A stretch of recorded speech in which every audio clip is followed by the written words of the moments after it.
warakoze Yesu kuducungura,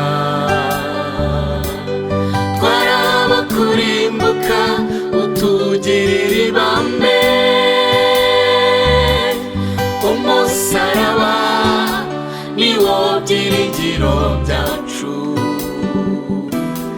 amaraso yawe Yesu niyo yaduje n'Imana. Warakoze Yesu kuducungura, twaraba kurimbuka utugirira ibambe,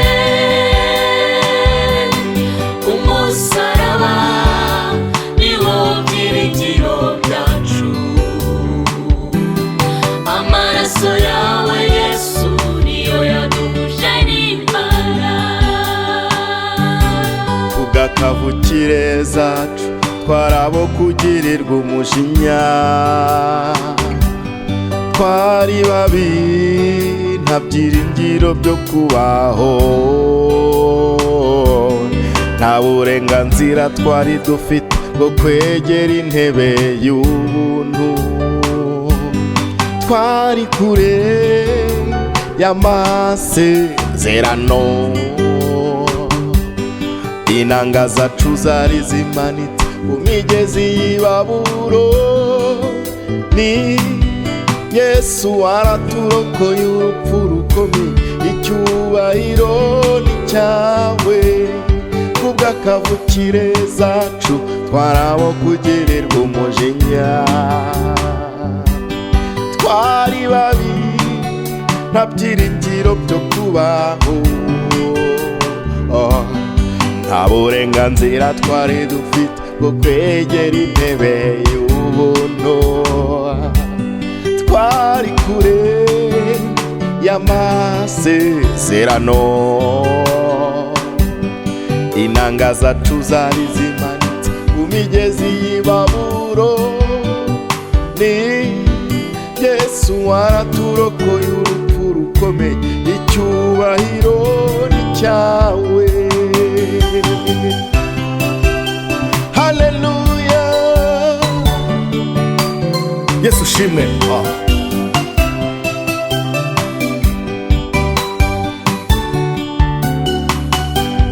Warakoze Yesu kuducungura,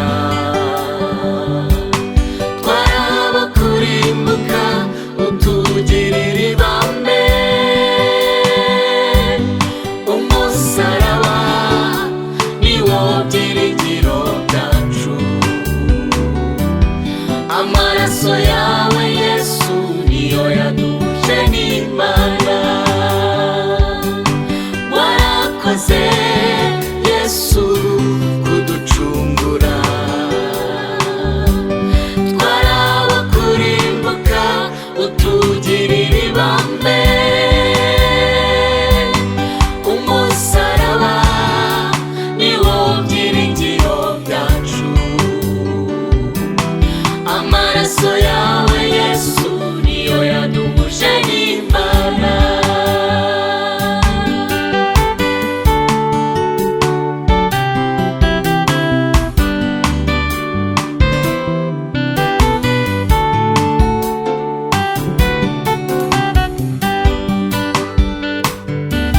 Agakiza karabonetse ku musaraba w'i Karuvari, Golgotha watuzaniye umunezero,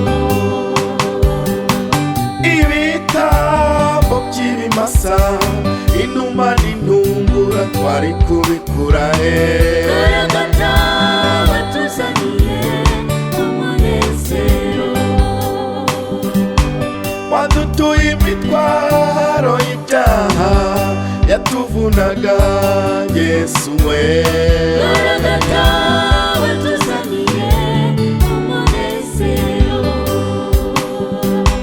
za mbaraga zose zaturwanyaga waziribatiye ku musaraba mukiza Yesu. Golgotha watuzaniye umunezero, agakiza karabonetse karabonetse ku musaraba i Karuvari. Golgotha watuzaniye umunezero. Agakiza karabonetse ku musaraba i Karuvari. Golgotha watuzaniye umunezero. Warakoze Yesu kuducungura, twaraba kurimbuka utugirira ibambe.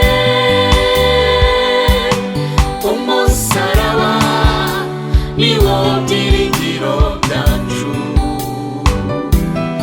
amaraso yawe Yesu niyo yaduhuje n'Imana. Warakoze Yesu kuducungura, twaraba kurimbuka utugirira ibambe. Umusaraba niwo byiringiro byacu,